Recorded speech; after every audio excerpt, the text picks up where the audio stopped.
7-game winning streak. Today the Cards beat the Dodgers 3-1. Elsewhere, Philadelphia over Atlanta. The Mets down the Reds 7-2. Houston lost to Montreal 7-6. Giants over the Cubs in 10 innings, and Pittsburgh beat San Diego 5-2. American League, Boston's Roger Clemens continues his blistering pace on the mound.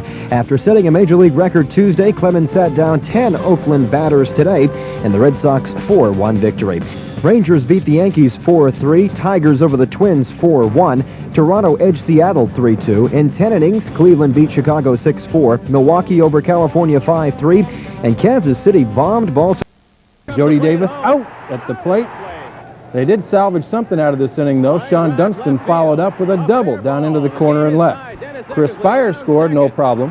But when Eckersley tried to score from first, you guessed it, out at the plate. Still tied 1-1. That's the way it stayed. The Cubs had the bases loaded with one out in the sixth. Davis and Spire both struck out to take care of that. Then Ray Fontenot came out in the eighth, and it didn't take long. Will Clark was the first man to face him, single to center, RBI, 2-1 heading into the ninth. At least it was exciting at the end. 2 on and 2 out, Sandberg at the plate, and here's the call with Harry. Ground ball. The game is on. Safe. Here's the tying run. He's out. The game is over. 3 guys thrown out at the plate in that second game, and the Cubs lose 2 in San Francisco by scores of 2-1. Elsewhere in the National League, Montreal beats Houston. The Mets win again over Cincinnati 7-2. Philadelphia over Atlanta. The Cardinals came back to beat L.A. today, and Pittsburgh beat San Diego 5-2. It was no picnic for the White Sox out of Comiskey either. Cleveland beat them 6-4 in 10 innings, and that's a sweep for the Indians. It got off to an adventuresome start for Carlton Fisk in left field. The wind blowing the ball everywhere here, but into Pudge's glove. This led to a couple of unearned runs in the first inning. But the Sox battled back to tie it, a couple of sacrifice flies. Then in the third, Harold Baines untied it. This is home run number 6 for Harold, and the Sox take a 3-2 lead. Then after the Indians had come back to tie it up again, here's Baines in the 5th inning. Fly ball to center field. Mark Hill is on third with 1 out. And let's see if you can tell whether or not this is slow motion. Booter's not that slow. He did have a little trouble there, but made it without a play. And the Sox had the lead back at 4-3. Safe. But then Brooke Jacoby took over. In the 8th, off starter Neil Allen to dead center field and out to make it a 4-4 tie. And in the 10th, off reliever Bob James, here's Jacoby one more time, a rocket to right center, right between Baines and Cangelosi, off the wall. Andre Thornton scored. Indians go on to win at 6-4. An ugly weekend for the Sox, but don't blame it on Bob James. You know, Andy Thornton hits a fly ball, gets in the wind. And he carries up against the fence where Cangelosi makes a hell of a play, and the wall knocks it out of there. Jacoby's hitting 360 against everybody. So I don't think that today shows anything about our bullpen. I think Bob James threw the ball well. But the Sox didn't do sweet too. Boston got 10 strikeouts from Roger Clemens and beat Oakland. Then Terry Poole made a believer of Smith, and his right fielder, Nick Webster, who was playing shallow. The ball kept sailing for a grand slam homer, and Houston led 6-1 to the extras. Came back in the 5th. Mike Fitzgerald fought off Mike Scott's pitch. Fluke won the 7, gave him 2, tied the game at 6. Then, bottom of the 9th, extras runners at the corners. Al Newman swung to Glenn Davis. He tried to throw home, but Philly had the ball. The error allowed the winning run to score in Montreal over Houston. For Philadelphia, where the mascot was fanatically trying to put the whammy on the British 2-game winning streak, it worked. Here's Ricky Steve Jets faced Atlanta with Joe Johnson to the bases loaded in the 4th and banged a double the other way. And everybody scored. The Phils grew out to a 5-0 lead. Then rode Kevin Gross's first complete game of the season to a win that broke their 3-game losing streak. The Giants played 2 with the Cubs' Mike Lacoste to a 5-hitter. San Francisco won the opening 10 innings. Second game, Giants up 2-1, 9th inning, Cubs up 2-1. Ryan Sandberg hit one towards the hole. Urabe's throw was wild, so Sean Dunston, who was on second, broke for the plate. A run would tie it, but Rob Thompson scored a Bob Brendan. Neil Dunston and the surprisingly scrappy Giants won another. They won both of these by 1 run. The last 10 of Candlestick had been by 1 run, and the Giants took a doubleheader from the Cubs. Kevin?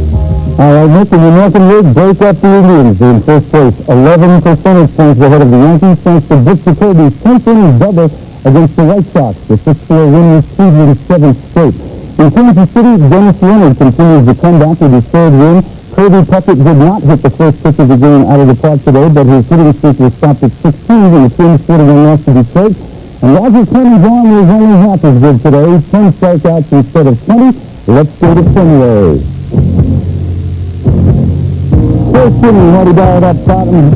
Boston up 2-0 out of Rich Goodman. Steals second. Wild throw by Mickey Featherton. First Buckner. Boston leads it 3-0. Roger Clemens looking to break the Major League strikeout record held by Louis Tiant, Nolan Ryan, and Blake Gooden, and leading 13 gets 23rd for his 10th and last play of the day. Bob Stanley came on and released the strikeout decided he went for his fourth straight final. 4-1 Boston. Dave Keenan turned one in the seventh. Luke Clemens set out good. In Milwaukee, Reggie Jackson was on the bench after a fight in the Milwaukee bar. No comment from the watering hole. Sixth inning, Wally Jr. bats straight out of two. In the top of the sixth inning, sends it to deep center, but Robin Round turns on his heels, leaps to make the catch and slides across the winning track to the wall for the put-out. Then in the bottom of the sixth, still tied. Billy Joe over there, Peters to the vacated space at third, and Cecil Cooper scores for a 3-2 Brewers lead.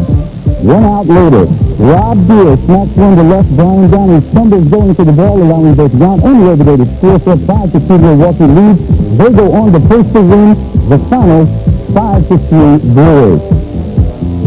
And the Yankees Louisiana Lightning. Ron Gibber is going for his fifth win at Yankee Stadium. At one point he had retired 11 Rangers in a row and seemed to be in command, but then Texas jumped on him as Larry Powers speeders in Tito down to give Texas a 3-1 lead in the fifth. But Don Mattingly is on a hitting tear for the Yankees, not unexpectedly. He answers that with a 2-run shot in the bottom of the seventh to tie it at 3. Mattingly, 25 RBIs in 24 games. Pirates wasn't finished though as he hit the single in the top of the eighth with 2 men on to drive in Pete Sevilla for the winning run. The final 4-3. Lumen reached base on an error. Expos would score, and that would be it. 7-6 the final. Montreal by 1 over Houston. Elsewhere, the best team in baseball up against the worst team in baseball this afternoon, and the Mets, the best team over the Reds, the worst team. 7-2 the final. Darryl Strawberry, the difference in this ball game, homered twice today for the Mets, numbers 4 and 5 on the year, and the Mets defeat Cincinnati. Pete Rose and company continue to have problems thus far this year. 7-2 the final this afternoon. Out west in L.A., the Dodgers and the Cardinals. St. Louis, a winner over L.A., 3-1. In the fourth, Mike Lavalier singles. Jack Clark comes around to score. That would be the game winner. And the Cardinals outscore the Dodgers by 2, 3-1 the final. On the National League board, Philadelphia by 4 over the Braves. Pittsburgh by 3 over San Diego. A doubleheader in San Francisco. Bryan on the day, 2 for 4. He's hitting .410 now. It's still 6th inning. Larry Parrish, who's been slumping lately, gets a base hit to score Pete O'Brien. That made it 3-1. The game was still 3-1 in the 7th. Mike Mason was pitching a pretty good game, but Don Mattingly is an incredible hitter. Mattingly hits one out to right center field, and that was the man on first. You saw him there, tied the game at 3. But the Rangers have shown the ability to get back in games when you think they couldn't. 2 out in the 8th inning. Larry Parrish gets a base hit to score Pete Incaviglia. And the Yankees are going to lose to the Rangers. They're going to lose with Ron Guidry pitching in the daytime. Greg Harris came on to make it interesting. Gave up a couple of long, deep fly balls, but gets the save, and the Rangers win it 4-3. Detroit Tigers will be in Arlington tomorrow night. Start a 3-game series with the Rangers. Watch this ball here. Dave Collins hits a slicing drive to left. Look at the catch that Billy Beane makes. The Tigers, though, hit 3 balls that no one was going to catch. This is the longest one. Tigers catcher Lance Parrish hits one into that upper deck. That made it 4-0 Detroit. And Frank Tanana wins again. The former Rangers pitching some good baseball for Detroit. 6 hitter, strikes out 4, walked only a couple. The Tigers win it 4-1. Boston's Roger Clemens making his first start since striking out 20 the other night. Boston gets a run in the first inning when nobody covers second base. The collision there made it 1-0 Boston. And then it was Marty Barrett who was batting a moment ago when they made the throw through to second base. Doubles to left center field. Center fielder gets a glove on the ball but can't hang on to it. That made it 4-0. The 4 runs is all Boston needed because Roger Clemens throws another great game. Strikes out 10 in this one, and Boston wins it 4-1. Milwaukee beats California 5-3. Kansas City's Dennis Leonard wins again. His earned run average is now under 1. They beat Baltimore 11-1. Toronto beats Seattle 3-2. Cleveland has won 7 in a row, and they're in first place in the American League East. Mets might win the National League East by the end of May. Playing in Cincinnati, first inning. There's a man on. Darryl Strawberry hits a home run. This off Cincinnati's best, Mario Soto. But Darryl Strawberry's hot now. Here he is again in the 3rd inning. Hits another home run. Ron Darling gets the win. The Reds have lost 8 in a row, 12 of 13. The Mets win it big. They've won 14 of 15 now. Last year's winner, the St. Louis Cardinals, already 8 games back and playing the Dodgers, who have won 6 in a row. Orel Hershiser throws 2 wild pitches back-to-back, and Bob Force scores from third there.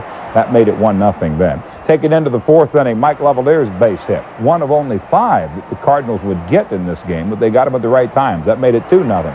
Still 4th inning, Ozzie Smith bounces one through, makes it 3-0. And the Dodgers finally lose one. The Cardinals stop a 5-game losing streak. Cardinals beating the Dodgers in L.A. today, 3-1. Houston loses to Montreal 7-6. Same score Montreal won by yesterday. Philadelphia beats Atlanta 5-1. Giants beat the Cubs twice by identical scores. And Pittsburgh beats San Diego 5-2. 4-1 inning to tie a Major League record. Well, today Darryl Strawberry tagged him for 2 more as the Mets continue to improve on the best start in their history. Top of the first, DeSoto's homer woes continues. Mets get 3 runs, 2 of them on the shot by Darryl Strawberry to right center field.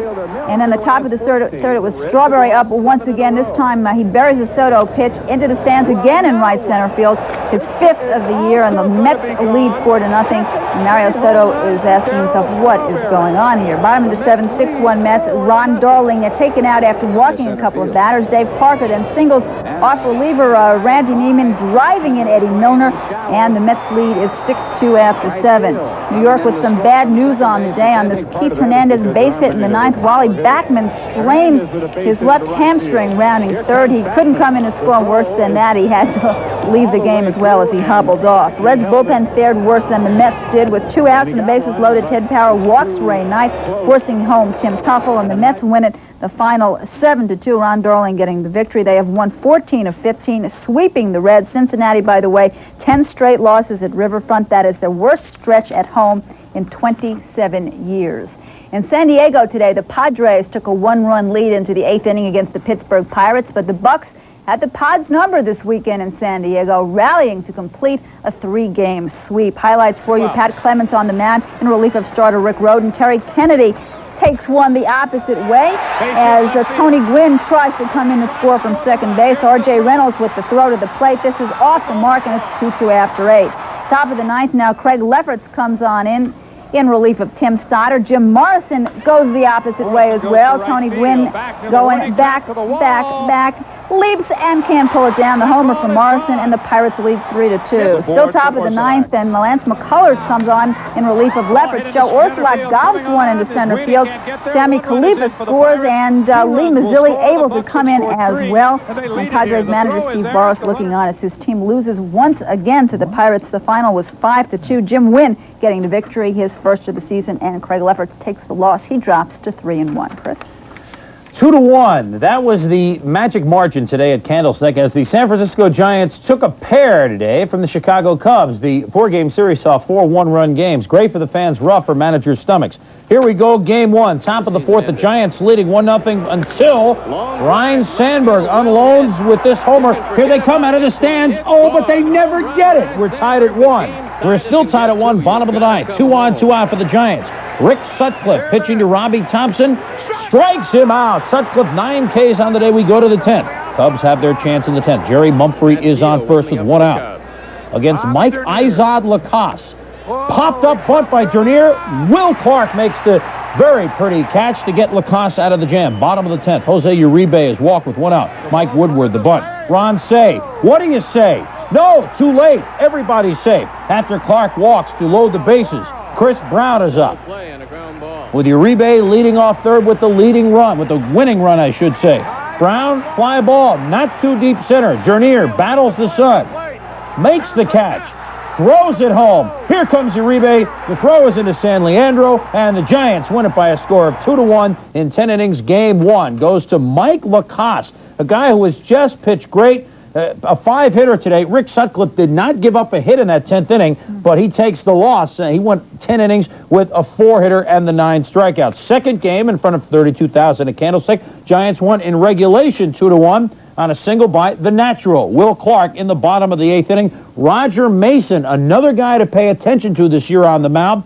2-1 now on the year. He went 8 innings, gave up only 4 hits, and struck out 7. Jeff Robinson pitched brilliantly in the 9th inning to nail it down for the Giants as they win the doubleheader today. They move within a game and a half of first place Houston because the Astros, although they've been the surprise of the NL West this year, today we're reminded of Astros teams of many other years. Leading 6-1, the Stros blew their big lead in the chill of Montreal, falling as did the temperatures in the ninth inning. Here we go, third inning, 2-1 Astros, bases loaded. Terry Swimming Pool takes Bryn Smith way back, it's Gann. 6-1 Houston lead. In the fourth inning at 6-2, the Expos thinking about rallying here. Tim Purple Raines comes up eventually. And Mike Scott will try the fastball, but no, Raines is right on it. Drops in for the base hit. Al What-Me-Worry Newman scores, and it's 6-3. In the fifth inning, the score is 6-4. Mike Fitzgerald up for the Expos. He lines a base hit to center field. Jason Thompson scores. So does Newman, and very quickly we're tied at 6, and we stay that way all the way to the bottom of the ninth when Al Newman is up again. Against Dave Smith, the ground ball, bobbled by Glenn Davis. Andres the Giant Galarraga comes around to score, and the Expos win it in the bottom of the ninth over Houston today by the score of 7-6. The Terminator, Jeff Reardon, his second win in as many days. He's now 4-2. Dave Smith lost it in relief. Elsewhere in the National League, the Dodgers' winning streak is by the boards. Their 7-game streak snapped by the Cards today as the Cards beat them by a score of 3-1. Bob Airforce went the first 6 1/3, gave up 3 hits. 3 other relievers came on, pitched hitless ball for the Cards, only their second win in their last 14. And at Philadelphia, a complete game performance by Kevin Gross today, a 4-hitter, gave the Phils a 5-1 win over Atlanta. Steve Nobody Jeltz had a 3-run double, the big blow in the fourth inning for the Phillies, who snapped a 3-game losing streak. Samuel hit a homer for Philadelphia. Harper hit a homer for Atlanta. Well, we have more highlights, we too. do, yes, we do. Still ahead on SportsCenter, though, we will preview Game 4 between the Sixers and the Bucks. Wasn't, as his 4-hit complete game performance led Philly to a 5-1 win over the Braves. First inning, the Phils don't waste much time against Joe Johnson of the Braves. Juan Samuel up. Boom! This one is way back, and it is so far back that it is Gann. 1-0 Phils. Meanwhile, that was just about all Kevin Gross needed, except he had the slow curveball working, tantalizing Cleto Washington there. Big blow in the game, fourth inning. Bases loaded, and Steve Jeltz doubles down the line past Oberkfell. 3 runs will score. Very quickly, the 1-0 lead turns into a 4-0 lead. Another slow curveball that this time Washington waits on. Glenn Wilson dives. So look at this. He wants that ball. He wants that ball. Bordeaux gets the double, though. Gross against Dale Murphy. And this time, Gross says, forget the slow stuff. I'm going to go with heat.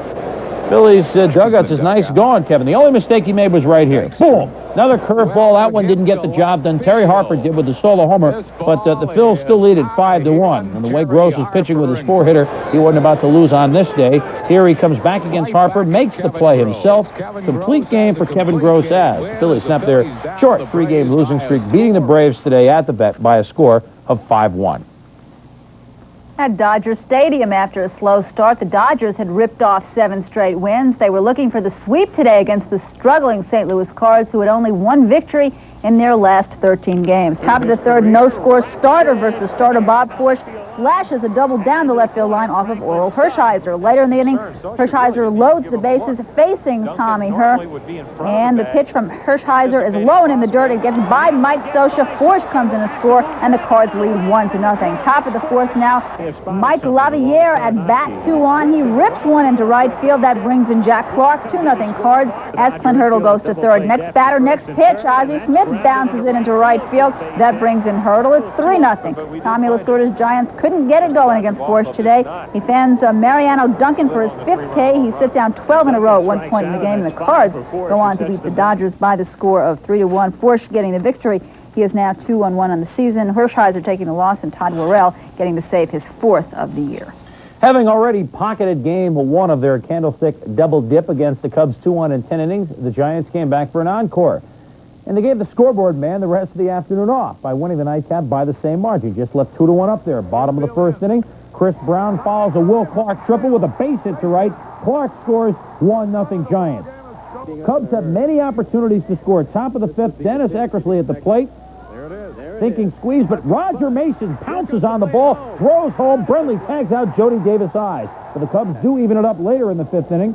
Sean Dunson rips the double down the left field corner. Terry Francona scores, but Jeff Leonard comes up with the baseball. He fires to Uribe at short. Eckersley's coming home, but he's not going to get there. Has Uribe throw to Brenly, beats Eckersley 1-1 through 5. Top of the 6th inning, the Cubs rallying again. But with the bases loaded, 1 out, Mason gets the next 2 batters here, getting former Giant Chris Churchspire to end the threat. Bottom of the 8th, the Giants break the deadlock. Will Clark, who else, with a base hit up the middle past Ray Fontenot, scoring Mike Woodard, and the Giants lead at 2-1 after 8. In the top of the 9th, 2 on, 2 out, Cubs' last chance. Ground ball by Sandberg, Uribe. They can't get him at second, but watch what happens. Robbie Thompson alertly comes up and fires home, and they nail Dunston. A beautiful play to end the game. Giants playing some exciting baseball for a change, getting some good defense up the middle, as you just saw, getting some hitting, getting some pitching, like by Mason today, and the Giants beat Chicago by the score of 2-1 twice. Every once in a while, it's the little guys who grab the attention in a sport in which they should be overshadowed. 5'7" Spud Webb was the spark plug today in the Hawks win against the Celtics, and it's 5'8" Kirby Puckett, who was suddenly turned into the home run king of Major League Baseball. Well, maybe the ball is livelier this year, but as Larry Burnett tells us, that is not Puckett's rationale. And the hitter can adjust. When you think of the premier power hitters in Major League Baseball, the name of Kirby Puckett doesn't quickly come to mind. Not until this year, that is. In his first 2 seasons with the Twins, the 25-year-old outfielder hit a grand total of 4 home runs in 1,200-plus at-bats. This year, however, he has an amazing total of 11 round-trippers in just 109 at-bats. How does he explain the sudden power surge that has him leading the majors in homers? I'm just putting a good swing on the ball. I'm not doing anything different than I did from last year, except I'm staying back on the ball now. Last year, at this time, I hit a lot of balls to second base and first base because I was out in front of the ball. So Tony Oliva working me in spring training on pulling the ball and staying back a lot, and it's paying off for me right now. The fact that Puckett is having such a great start shouldn't come as a complete surprise. After all, back in 1984, he tied a record by getting 4 hits in his first Major League game. He also batted .296 as a rookie, so it's always been apparent that he has great talent. Right now, his .376 average and 22 RBIs place him among the American League leaders, but he claims the opposing pitchers aren't giving him special attention. They're pitching me the same way that they would pitch me. They still throw me a lot of breaking balls, except I think it might be in the back of their minds that they're hanging a lot of pitches now, and when they hang pitches, I seem to be putting a good swing on it and getting it up in the air, and it seems to be going out the ballpark for me. If you can be in a groove, I mean, he's in a deep one, a good one. I mean, everything he hits, he's just driving it. If he continues at the pace he's at, he'd hit about 85 or 90, so I don't count on that happening. But he's going to hit some home runs, and Kirby's getting the attention. He's forcing the attention on himself right now, Don. As a rookie, Kirby led the American League outfielders with 16 assists. Last year, he led the league in at-bats with 691. Despite his track record, individual numbers don't motivate the Minnesota Fireplug. No, I never set goals for myself in any department. All I try to do is just go out and just play hard, because I figure statistics will take care of themselves, and at the end of October, when the season's all over. So I'm not much of a statistic, man. I just only statistic I'm worried about is winning. That's all I want the team to do is win. While few people expect the Twins to win the American League West title, the fans who visit the Homer Dome in Minneapolis will have plenty to cheer about this year as they watch Kirby Puckett try to continue his sensational start in this 1986 baseball season. Larry Burnett, ESPN.